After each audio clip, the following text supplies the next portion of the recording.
Why do you say that, Father? You aren't afraid, are you? No, but I respect some of the superstitions of others. Often they are founded in fact.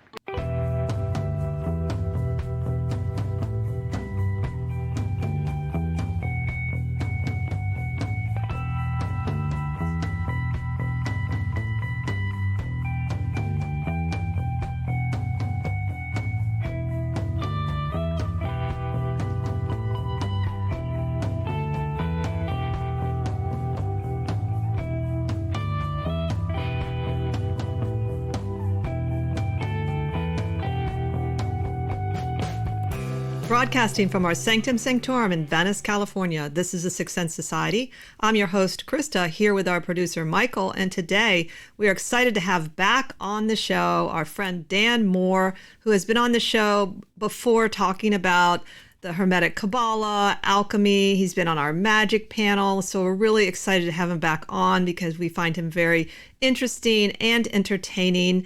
He's going to be talking about one of our favorite topics, which is time, the metaphysics of time, however. But before we get started, Michael has a few announcements. Hi, everybody, and welcome to our broadcast. I'm afraid we're having to record today because we have some tech issues, but we'll be back to live streaming soon, and we definitely love the live streaming more than we do the recording. But we have a wonderful guest in Dan. We didn't want to lose the opportunity, so we will upload this as soon as it's recorded. You can get all the information on our upcoming shows on our website, sixthsensesociety.com, SIXTH, all spelled out. And while you're there, if you can afford to, buy us a coffee on Ko-Fi. It really helps us with our production costs and so forth. And we definitely appreciate those of you who've contributed. So, and you know, we love having all of you. So even if you can't afford to contribute, come by. We've got 180 episodes now, some great topics if you go back on our channel. And we love doing these for just our own enlightenment and for our entertainment. So no plans on stopping anytime soon. So I don't want to take up too much more of your time today. So I'm going to kick it back to Krista. So take it away, Krista. Great. Thanks, Michael. And thanks for making this happen despite the tech difficulties. So welcome, Dan. Thank you. It's great to be back with you guys once again.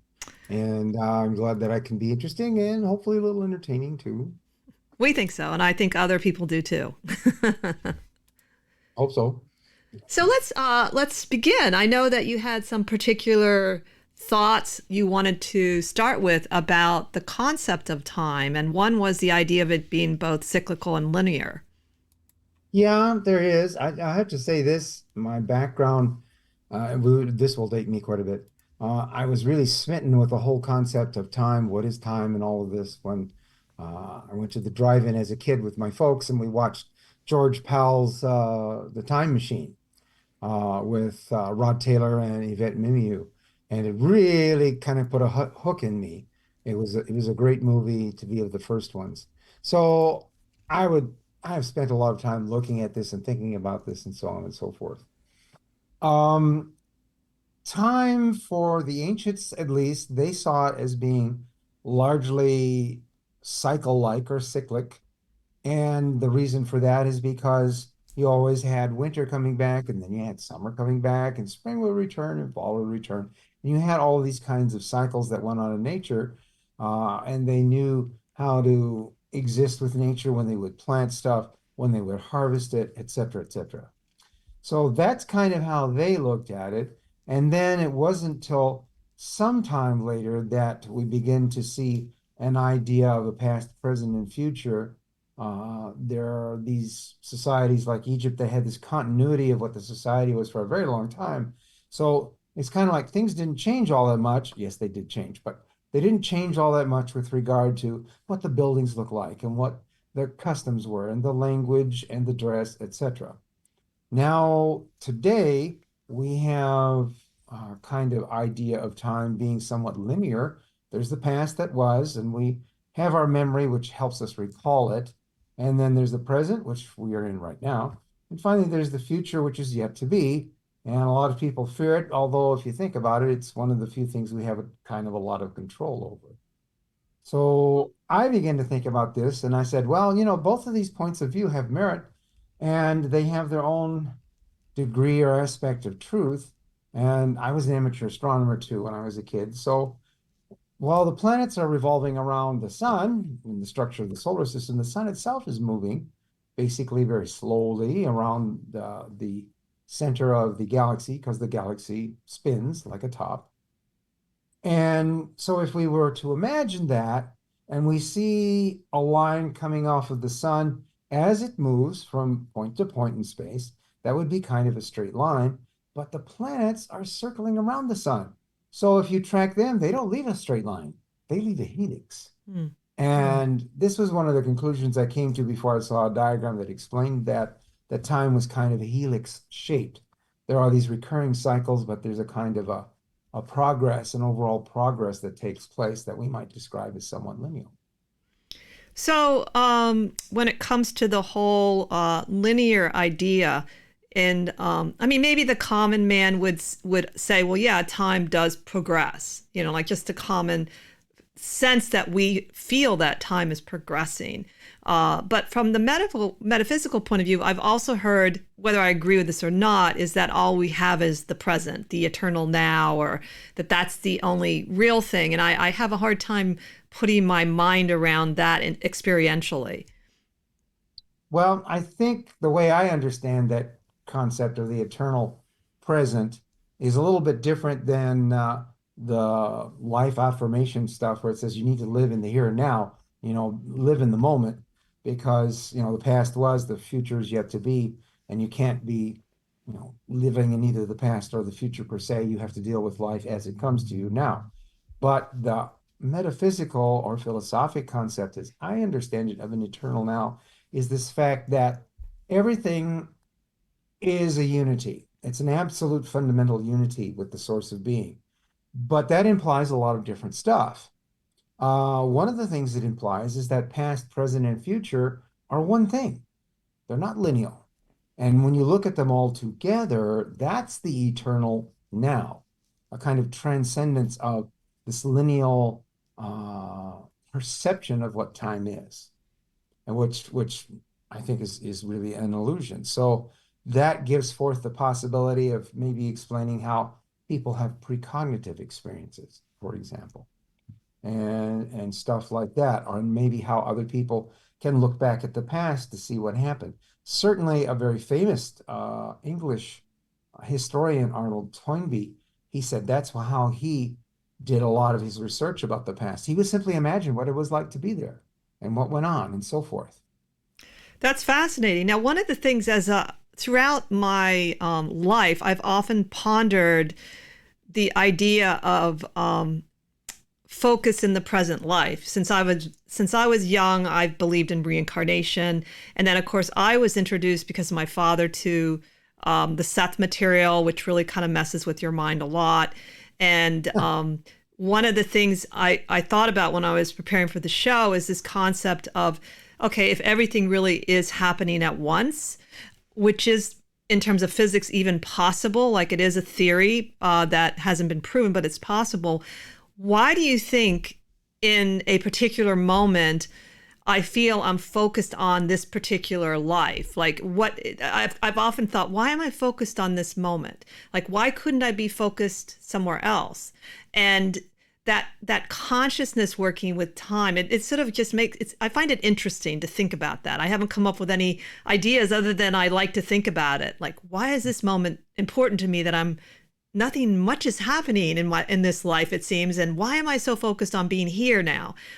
So what do you think about that, or do you have sort of a opinion about something related to that metaphysically? Well, when we talk about reincarnation, the thing that always draws you back to be incarnated in this presence in the time-space continuum in the physical world is some kind of a desire, right?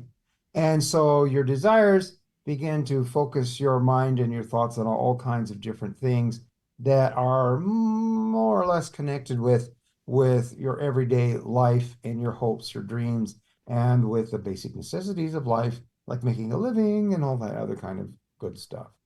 I think when we look back at some of these, and I'm going to borrow what might be an old, hackneyed and trite term, but I think it's still very apropos, taking the words at face value, is when we strive to have an expanded consciousness, and we'll call it cosmic consciousness.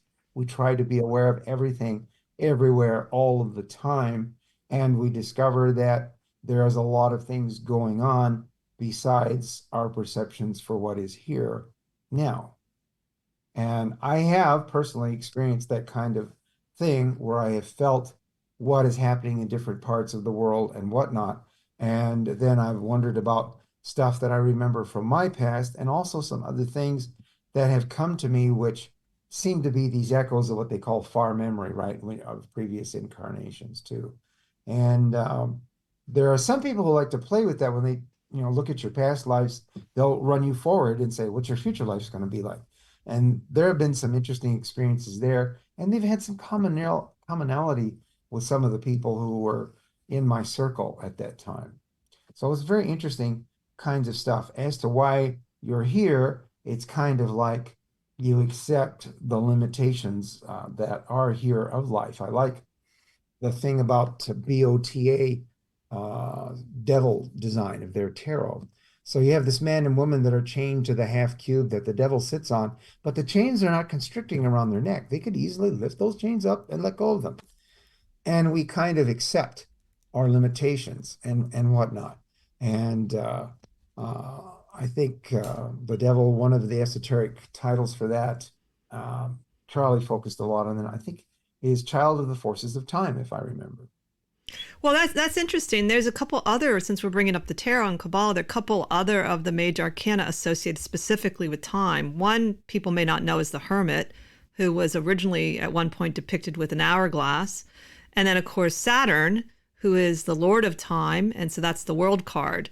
And Michael and I always joke around because we use, Kabbalah and tarot to predict that we're time lords, maybe not very good ones, because you learn to go back and forth in time.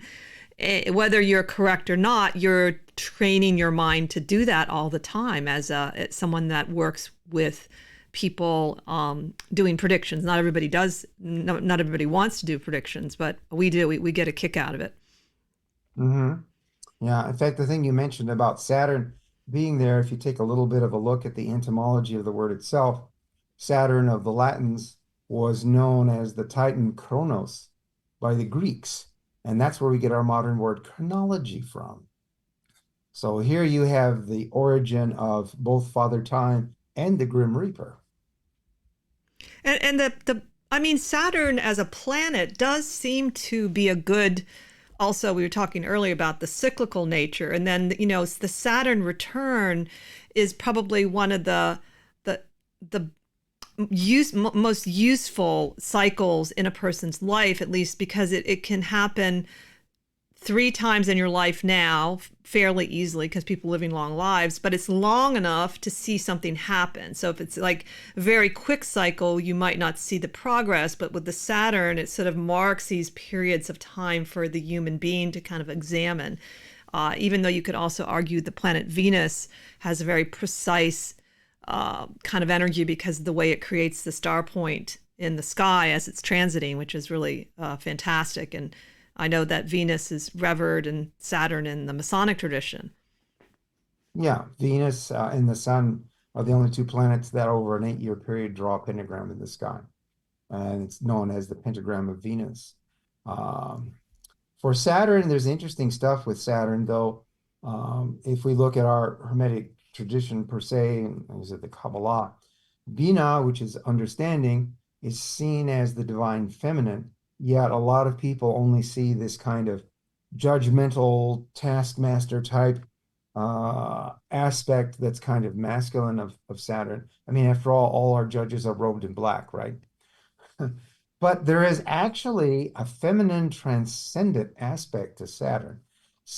Bina has something called the Great Sea. And so here we go back to this whole idea of water, and water being something akin to time in the sense that it takes on any shape or form, but it's this universal medium which has vibratory qualities to it that transmit both knowledge and force. So there's that, and of course the sea is a very feminine symbol. And then you have what is called in the grade system for the third order, that grade is known as Master of the Temple. A little bit of an interesting idea since it's connected with time, and you have the highest aspect of the structure, the Kabbalistic structure of the soul, which is known as the neshama. And the A on the end of it means it's plural, gives you a clue as to why the soul is referred to as her. And that part of the soul is both divine and immortal. Hmm. And our projections of that, but we can come to a fully conscious awareness of it. And since Bina is the source of forms and shapes, it's the source of both time and space.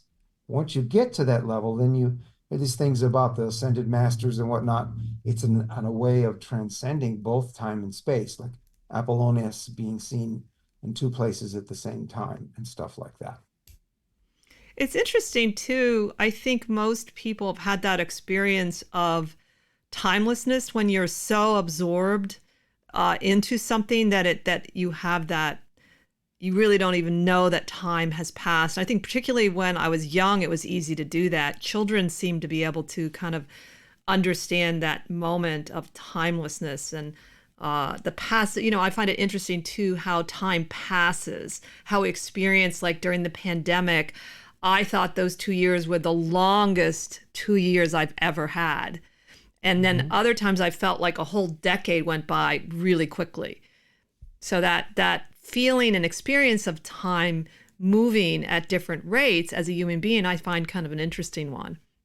Yeah, and from the psychologist point of view, they attach that to your attention span. The longer your attention span is, the more often that time will go on. And generally speaking, when you're a kid or little kids, their attention span is really short. And as you get older, it gets longer and longer and longer and longer, generally. So there is that idea, but that too provides a key to begin to touch this aspect, in my humble opinion, of cosmic consciousness, because that's what your goal of meditation is. Everybody gets into the technique part of it, the nuts and bolts, without really talking, well, okay, I do all this stuff, but what am I going to get out of it? What's the goal of it? And that's part of it, to be able to merge your awareness with the perception of all consciousness, everywhere, all the time, forever. And that's where you get into things like that. So I guess when I was a kid and I watched The Time Machine, my consciousness got merged with, gee, that's really interesting. Would it be possible to go into the future and the past and stuff like that? Now, it's also, since we're talking a little psychology, it's also interesting to see how some people tend to project into the future a lot in terms of their mind, and they have a natural affinity. Other people tend to be, and even sometimes stuck in the past through how they speak to you and also their focus on it. And then that idea of maybe wanting to integrate and balance it. But I personally have just noticed some people tend to just want to look ahead, some want to look behind and at time. You get that thing about, oh, the good old days, or you get people who are always forward looking, a kind of Elon Musk kind of attitude. Well, things are going to get better and this is going to happen and so on and so forth. So yeah, you have that as well. And the thing is that once you begin to remove yourself from a kind of flat plane, bowl over your head thing about our existence, because even when you're in a plane, that doesn't really change a lot. And you get into a rocket ship and you go off the Earth or even to the moon, I guarantee you it is such an unlike life experience of anything else that you've had. It causes a form of initiation to take place. And I remember Rusty Schweikart talking about that when he looked back on the Earth. He said, I realized it's not us and them, it's all we. Mm, I love that. And that is the thing to come to the blooming of the mystic flower, whether it's a rose or a lotus, doesn't matter. That's where your mind opens up. And time is an aspect of that. So what about the concept of time travel then, since you, as a young person, you were interested in it from the movie? And do you think it's something people do in terms of consciousness, like a yogi? Do you think it's something physical we will eventually be able to do? I think that there are various aspects to that. I think it's probably easier initially to do it in your consciousness as a form of meditation or a controlled visualization or something like that. But like we were talking about earlier, there's been some curious things found in the world. I'm talking about physical evidence, not these kinds of photographs that say, well, this might indicate time travel. Look at the pictures of these people. And some of that we talked about. There was a discovery made in Texas on the fossilized mudflat where there's a lot of these, and you've seen them on TV now and then, these perfectly preserved footprints of an Allosaurus, which was tracking, what is it called? Anyway, like a brontosaurus, and they find that stuff and they actually see where the mud was furled up by its tail and so forth. But what a lot of people don't know is that as they've excavated around in there looking for other stuff, some 80 feet away from that, they found these bipedal footprints, and they're human-like footprints. A human foot fits in them perfectly. And they've actually taken those things apart to see, did someone chisel the rock out, or is it for real? And if it's for real, then the striations of the sediment would be perfectly horizontal, and you would see the depression of the foot cut into it. But no, the striations actually follow the conformation of the shape of the foot bottom. That's amazing. Which means they're real. So how did they get there? And there's a lot of other things like that. There are all these what are called erratics, and there's even been a couple of books written about it. I can't remember the authors, but one of the titles was Forbidden Archaeology, where things have been found that are, how do you explain this stuff? And because it kind of tears some holes in our whole perception of what the world is and how it functions. And the thing is, it's kind of conveniently overlooked by the larger, more widely accepted schools of thought in science, religion, or what have you. Fascinating. I love that. The other thing I wanted to bring up, you mentioned it sort of a little bit when you were talking about Binah, is the idea of time-space. And how does that, in terms of how you see it metaphysically, that concept, which I guess makes our world more of a four-dimensional world because of the fabric of time-space. And I'm always a little bit fascinated listening to videos about the physics talking about it. And I understand some of it, and some of it, of course, I don't. Depends on the physics person. Yeah. Well, actually, to go back a little bit, H.G. Wells was the first one to coin time as being a fourth dimension, the original author of the Time Machine. And that's an idea that was picked up by the physicists and all the theorists who are mostly mathematicians for stuff like this. So Einstein, now this is where it gets interesting for me. All these guys, they didn't come to these things by writing the equations. They actually came to them by being inspired and looking at things in their imagination. Einstein did these things he called Gedanken experiments, or thought experiments. What would happen under this and that circumstance and so forth. And that is how he actually arrived at the whole idea of that space and time were somewhat connected because.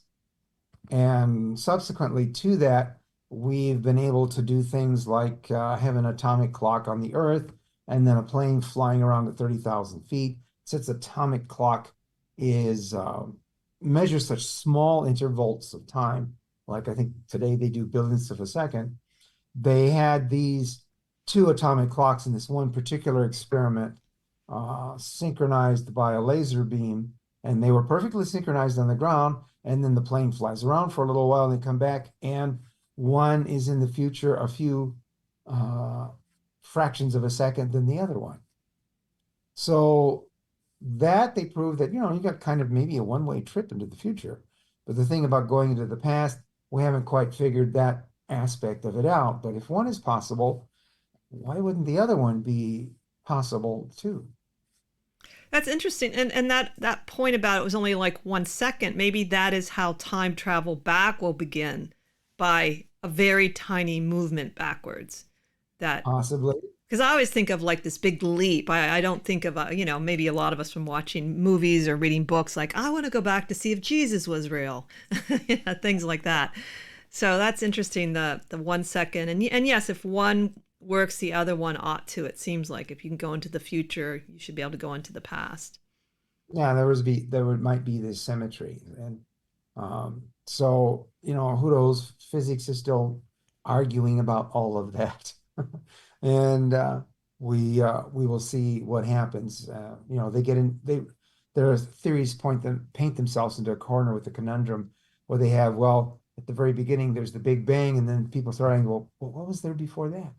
And so you get a whole thing about multiverse, blah blah blah blah blah. And it's wonderful mind stretching stuff, but you have the same kind of thing in following a mystical or magical path or tradition, like was what we generally talk about. They've been speculating about that literally for thousands of years because the magic ingredient for all of it is consciousness. And you have people who have been exploring consciousness in Eastern and Western traditions for a great many generations. Now, another aspect of time, of course, is the musical side of the rhythm, which is a very hermetic concept, and the idea of the phrase being on time. And one of the things I have observed is when, for instance, you tend to respect something and act in accordance, you can have a different relationship with it. So if I'm someone that respects and appreciates time and shows it in certain ways, however way you want to do it, certainly just by being on time, that you establish this link to time. If you also consider time could actually be a being on some level, according to Tarot, the Lord of Time, Saturn. It's an interesting title when you think about it, that time isn't this, just a concept, but there's actually a Lord of Time. Yeah.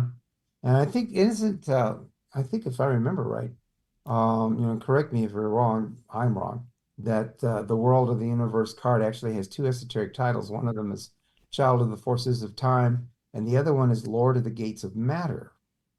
Now that's interesting because in that they have this kind of agreement between space and time that they're kind of all put together more or less the same thing. So I think as you become more aware of it, you see what's going on, particularly the cyclic part of it. When I started out studying all this stuff, I remember taking an entire year, very long time ago when I was in my 20s, and just kind of watching what my psychic mood and emotional mood was like during the various quadrants of the year, what it was like in spring and summer, fall and winter.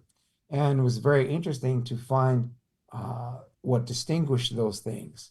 I'll only give one example. When the light began to increase from the sun, then I noticed I was having more kind of paranormal and psychic experiences during that time than at the nighttime of winter.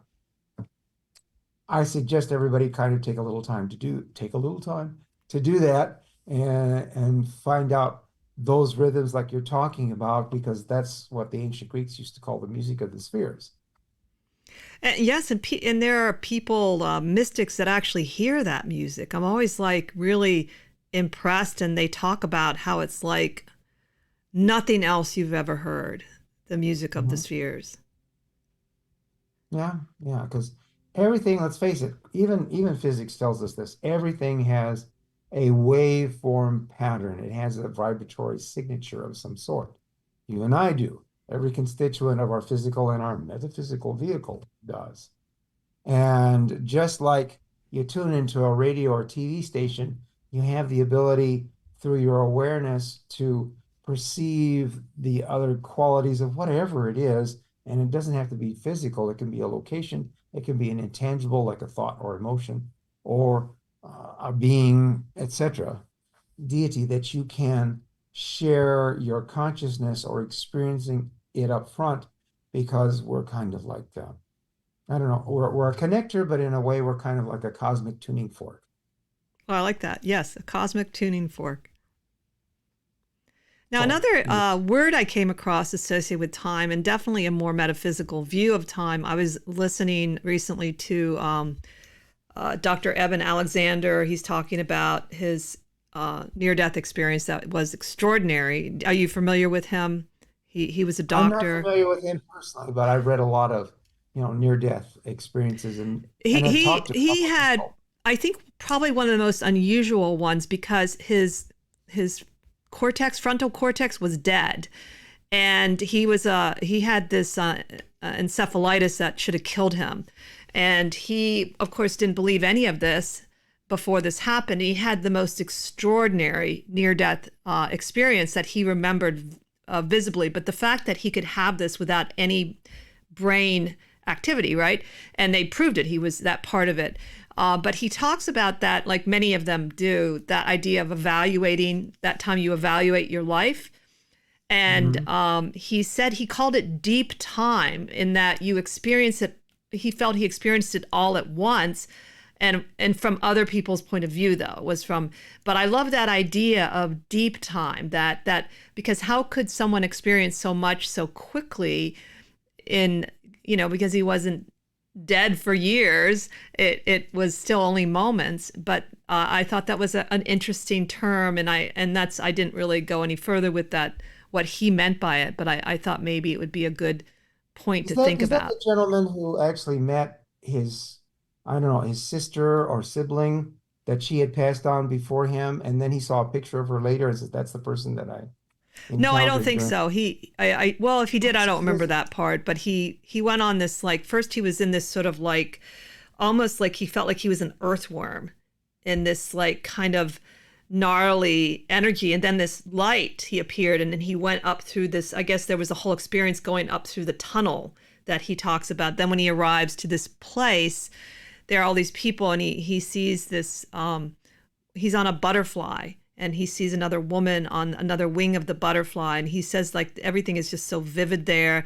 And he didn't have any memory of who he was. He didn't know anything about who he couldn't remember anything. He just thought that was his existence in a sense. And I think there's a lot more to it. He's, some of them seem to have better recall than others, which is, I guess that's true of everybody, But I thought that whole idea of the deep time, but that's, as far as I know, maybe that also is included. That's the only part I know about the near-death experience. Yeah. Well, for us, and I think it is possible in a mystical, magical, metaphysical way to transcend the limits of time and space, and these people experienced that. And according to tradition, anyway, our predecessors, like the ancient Egyptians and the Greeks and the Oriental masters or whatever, had the ability to allow their pupils to experience something like that. So they would actually, for a short time, die and then come back with this kind of transcendent experience where they see all this stuff and experience it. And in some cases, there are some modern cases in which people came back with knowledge that they learned while they were dead, technically. That how did they come up with it? In one case, there was a guy in Singapore who never learned to speak Mandarin, but when he came back, he could speak it perfectly, and he changed his career from being in law enforcement to being an interpreter. That's amazing. So, the thing is that we have, just like the couple on the VOTA devil card, we've accepted certain limitations that have been accepted generally, and maybe that's the only thing that limits our experience of reality, because our awareness is kind of programmed to see it in a certain way, like we were taught in school and so on and so forth. But it would seem that at least now, more and more people are beginning to accept an idea that there's something beyond that. And as Stan Lee once said, comic books are the modern fairy tales, and maybe that was the purpose of mythology anciently, in order to begin to experience these transcendent aspects of ourselves because of that. Another thing I think about, again, this is more of the experience of time being even elusive on a practical level, is when you travel and how you go into different time zones, your body has this jet lag experience. And it seems weird that it has that, like, because technically, let's say I've only been on the plane for 3 hours, but I cross these time zones, and the whole time zone still kind of blows my mind a little bit. Like, in New York, something's happening sooner than it is here. And it's still like, I don't understand how that's possible. but it's not technically. It is. It seems like it is. It's not. We're so that part I often think about too. How do we work with the time zone metaphysically? Well, I don't know. What you need to recognize initially, working with it, is being able to accept the difference when you go traveling. But the larger the difference is, I should say, the more it will affect you. But you have to recognize that you have your own kind of internal clock, which the technical term for it is a circadian rhythm, and that we are attuned to this. And if you go elsewhere where it's not, then that can kind of tend to affect you. But eventually, you begin to resonate with everybody in the area where you are, and you overcome that feeling eventually. Some people take longer than others, but it's the kind of thing where, you're in a certain area, and this is the time that is lunch, and this is the time that is dinner, and this is the time to wake up, and this is the time to go to work, etc. That we have that kind of thing in a lineal point of time.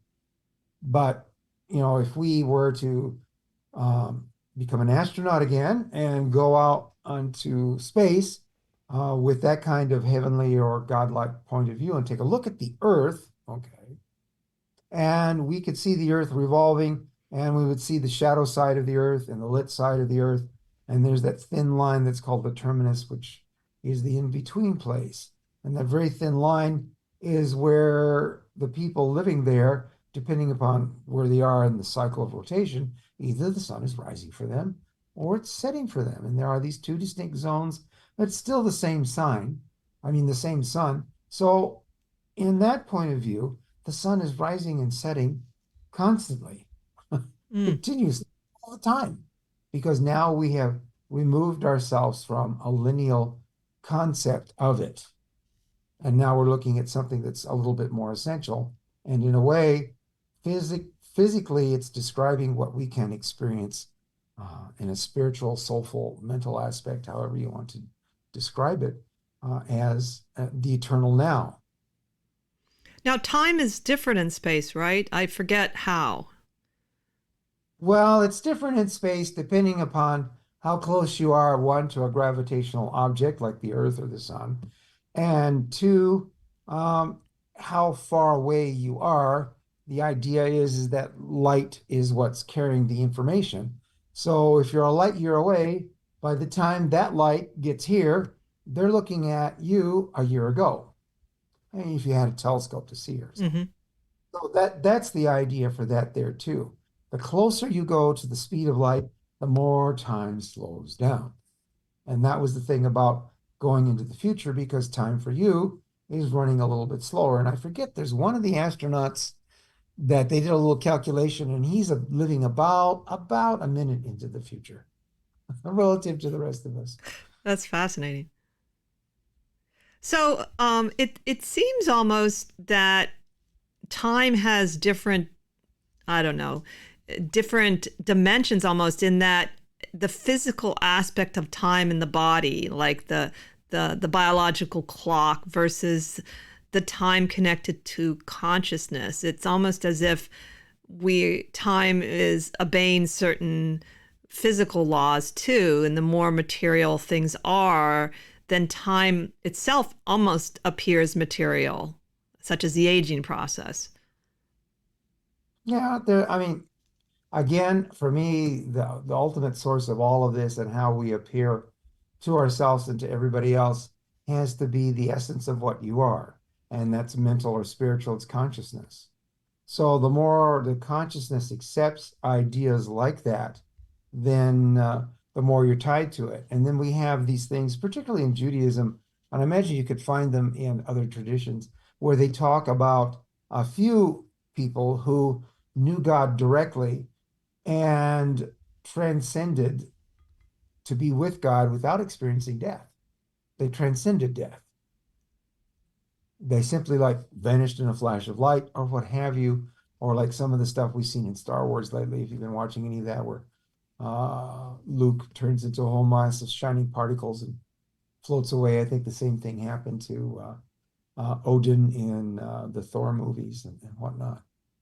So there is some record of this kind of thing happening when the consciousness comes about, and all of a sudden, for that individual, they say, ah, this is it. I feel it and know it, and so forth. And it has a literal physical transformation. I think that's true about Guru Padmasambhava in the Tibetan tradition. He never really died, but you can't see him unless you have a certain kind of, wavelength going on, but that he's actually still alive somewhere and you could actually still interact on some level with the actual Mhm. guru, which I only learned about recently. Even though I heard about Guru Padmasambhava years ago because of my Tibetan Buddhist background, I said, "Wow, that's cool. Now I want to find out how to meet him." Yeah, that's one of these qualities for people who graduate into the grades of the supernal triangle of the tree, the master of the temple, the magus, which means magician, and finally then there's the ipsissimus, which means the one who knows the self most. And when you know the self most, you know everything is one. And this is not just your body. It is an aspect of your body, but your true body is everything, everywhere, all the time. You just use this flesh, blood, and bone for the purposes of incarnation. And eventually you will transcend that the more you go on this path of the heart and bringing out the never ending, uncreated light, which is what they call in Hebrew the Ein Sofer, to bear, to be manifest, to be realized.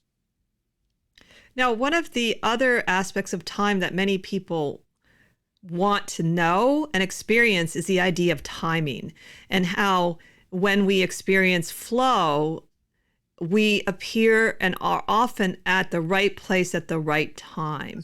And that is, and everyone's had that happen more than once, even if they don't call it that. And that, I love that idea of flow and synchronicity and how that makes us feel, and we really are more in harmony with our world.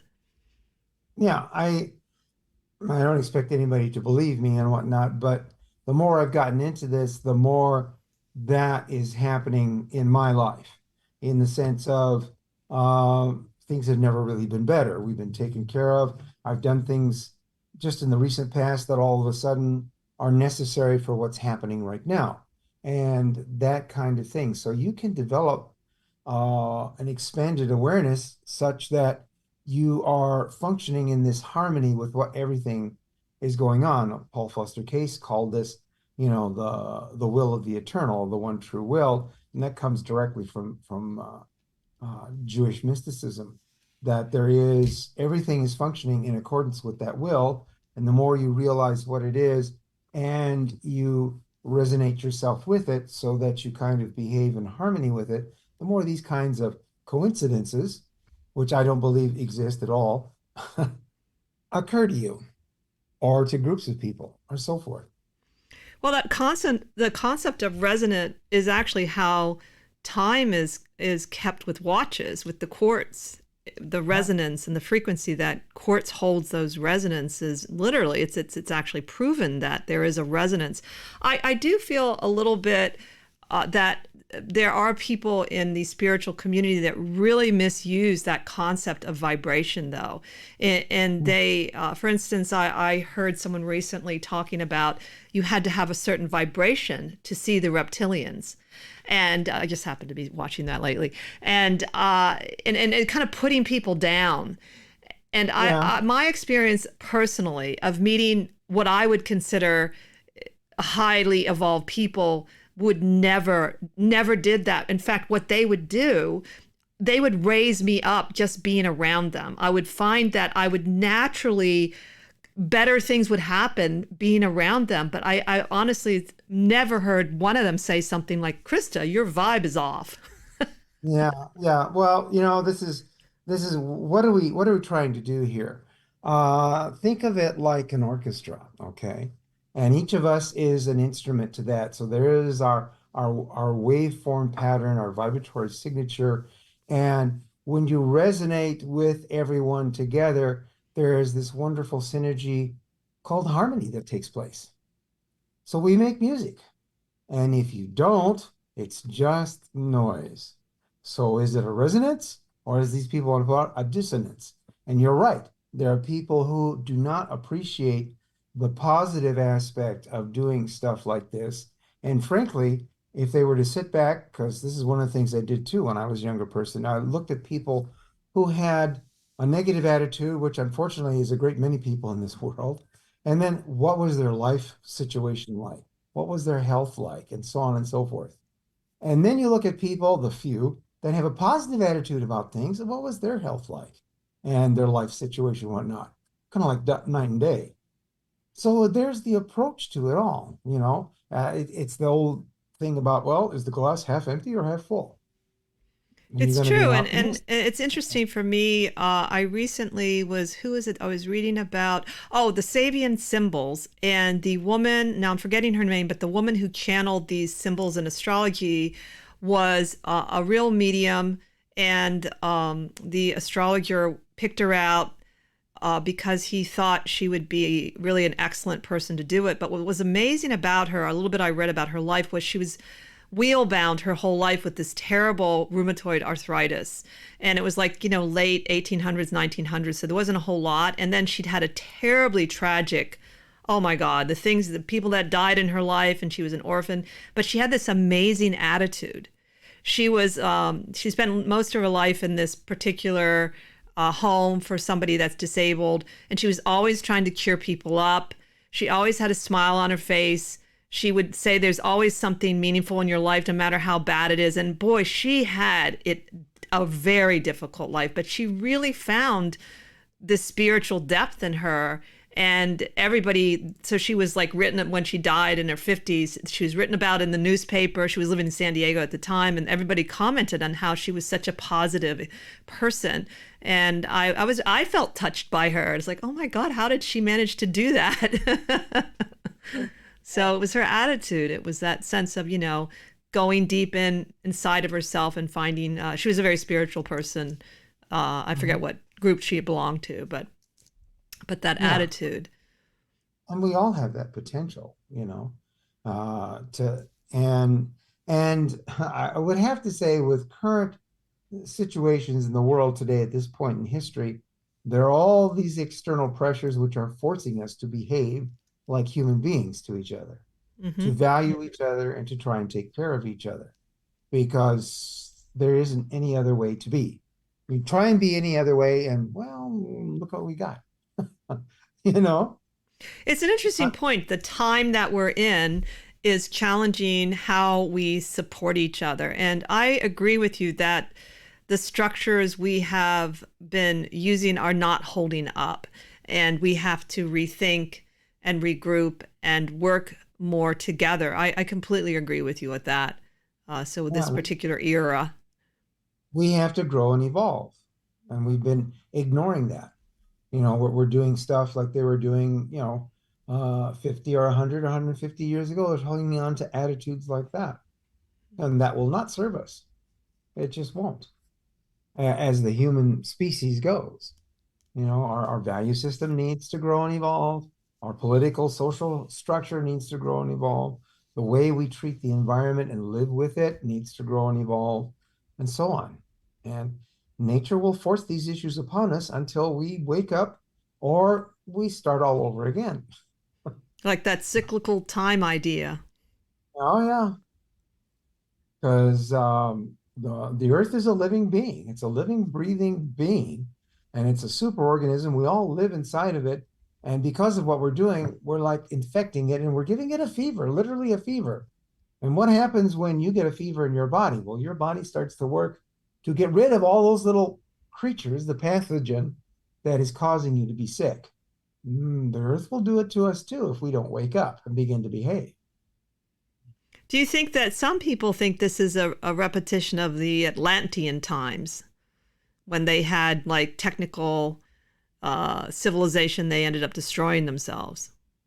Well, maybe. I've read some stuff that this asteroid belt that we have between Jupiter and Mars was a planet itself once upon a time. In fact, interesting thing is there's a lot of chunks of ice in that.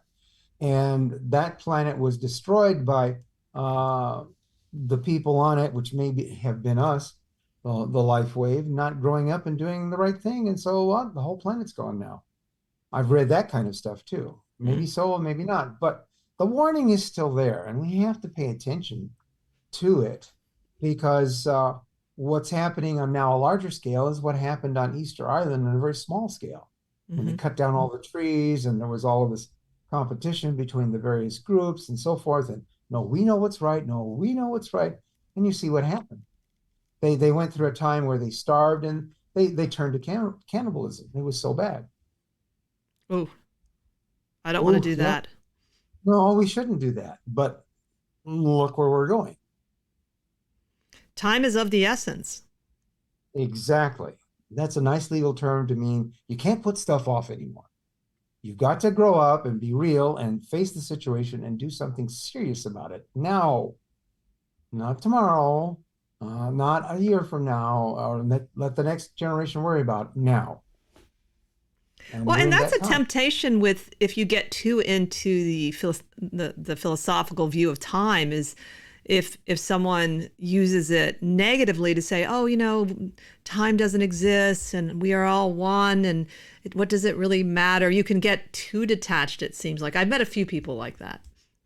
Yeah, well, I would suggest that they don't understand what they're talking about because you're connected with everything.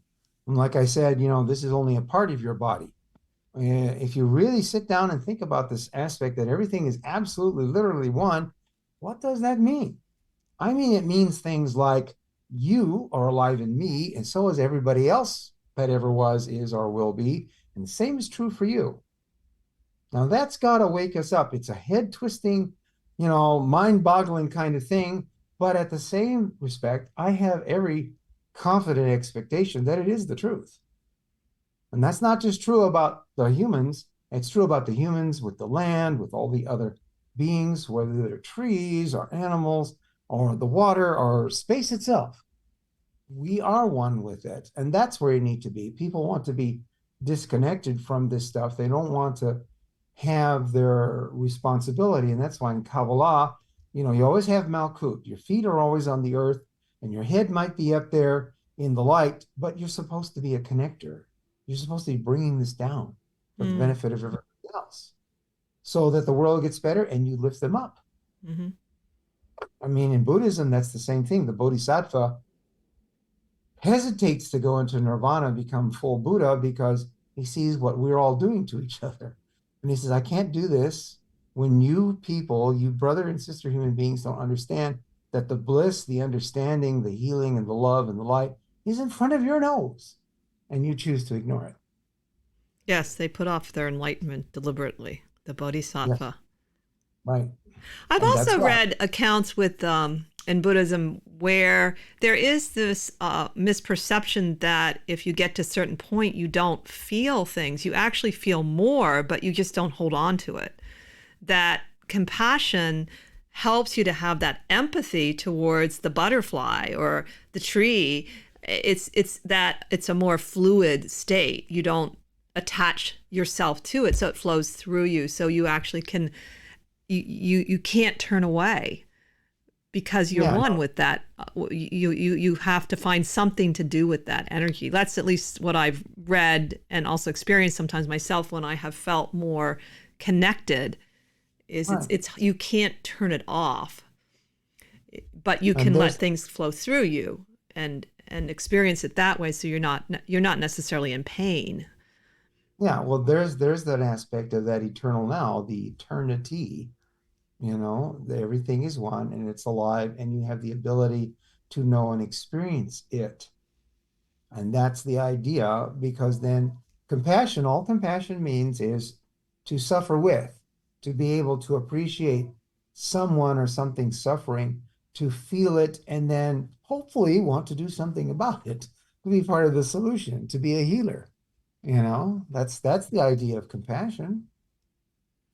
Now, what do you think about that concept people have put out there that time is moving faster?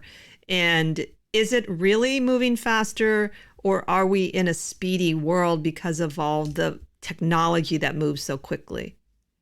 I think it's a perceptual thing. I mean, if you go back 100 years, things didn't move quite as fast, and there are some cultures that value, a slower approach to life. I mean, just south of us, they have quite a wonderful tradition called the siesta in Mexico. It's time to take a little nap and just relax for a bit and not be all so uptight and whatnot. But here we have this thing about got to do this, got to get this done. Hurry up, waste time. Just like, the musical from Broadway, hurry up, waste time. And why do we have to do that? You have to sit back and enjoy life and smell the roses and maybe unplug yourself from your cell phone that's surgically attached to your hand in your head and begin to appreciate life without trying to vicariously experience it through a phone or TV or whatever. Just go out there and experience it firsthand. I mean, you can't vicariously eat food or drink water. You have to experience it firsthand. Treat it like that. It's a wonderful gourmet experience. Yeah, Michael and I, we get inspired by bird naps. Birds are really good at the whole short naps. And one of the things about birds, at least certain birds, they age really well. And I'm sure some of it's the diet, but like even my old crow, she still looks beautiful. Her feathers. And my oldest finch was 11 when he died, and he looked maybe a little bit old, but I've often wondered at that. They don't age the way humans age. And I thought, well, maybe it's also the bird naps. Yeah. They take a lot of little naps.